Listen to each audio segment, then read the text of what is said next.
அன்பு நெஞ்சங்கள் அனைவருக்கும் அன்பு வணக்கங்கள். மத்திய அரசு துறைகளில் பணியாற்றி ஓய்வு பெறும் ஊழியர்களுக்கு அரசால் மாதந்தோறும் ஓய்வூதியம் வழங்கப்படுகிறது. ஓய்வூதியம் பெறுபவர்கள் இறந்துவிட்டால் அவரது கணவரோ மனைவிக்கோ ஓய்வூதியம் செல்லும். அவர்கள் இல்லையெனில் குழந்தைகளுக்கு செல்லும். மத்திய அரசின் துறைகளில் பணியாற்றி ஓய்வூதியம் பெறும் பெண்கள் இறந்துவிட்டால் அவரது கணவருக்கு இந்த ஓய்வூதியம் வழங்கப்படும். ஆனால் இதில் திருத்தம் கொண்டு வர வேண்டும் என மத்திய அரசில் பணியாற்றும் பெண் ஊழியர்கள் நீண்ட காலமாக கோரிக்கை விடுத்து வந்தனர். இது குறித்த ஒரு வீடியோ தொகுப்பு தான். அது வீடியோக்குள்ளே போகிறதுக்கு முன்னாடி சேனலை நீங்கள் இது வரைக்கும் சப்ஸ்கிரைப் பண்ணாமல் பார்த்தீங்கன்னா மறக்காமல் சப்ஸ்கிரைப் பட்டனை ப்ரெஸ் பண்ணிட்டு பக்கத்தில் இருக்கிற பெல் பட்டனையும் தட்டி விட்ருங்க. விவாகரத்து மற்றும் குடும்ப வன்முறையால் பிரிவு போன்ற காரணங்களால் தங்களது ஓய்வூதியம் கணவருக்கு செல்லாமல் நேரடியாக குழந்தைகளுக்கு செல்ல வேண்டும் என்பது பெண் ஊழியர்களின் எதிர்பார்ப்பாக இருந்தது.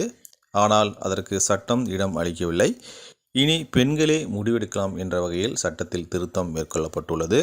பாலின சமத்துவத்தை உறுதி செய்தல் மற்றும் திருமண உறவுகள் முறிவதால் ஏற்படும் சவால்களை களையும் நோக்கில் ஓய்வூதிய விதிகளில் திருத்தம் செய்து மத்திய பணியாளர் நலத்துறை அமைச்சகம் அறிக்கை வெளியிட்டுள்ளது.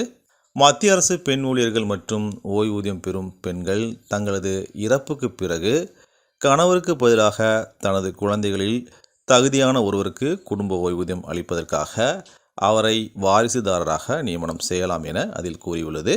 மத்திய பணியாளர் நலத்துறை அமைச்சகத்தின் சுற்றறிக்கையில் அதற்கான வழிகாட்டும் இடம்பெற்றுள்ளது.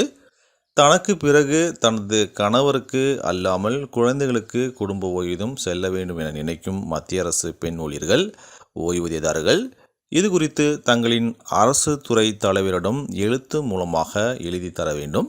அவர்கள் அதனை ஏற்றுக்கொண்டு ஒப்புதல் அளிக்கும் பட்சத்தில் உங்கள் கோரிக்கையானது நிறைவேற்றப்படும்.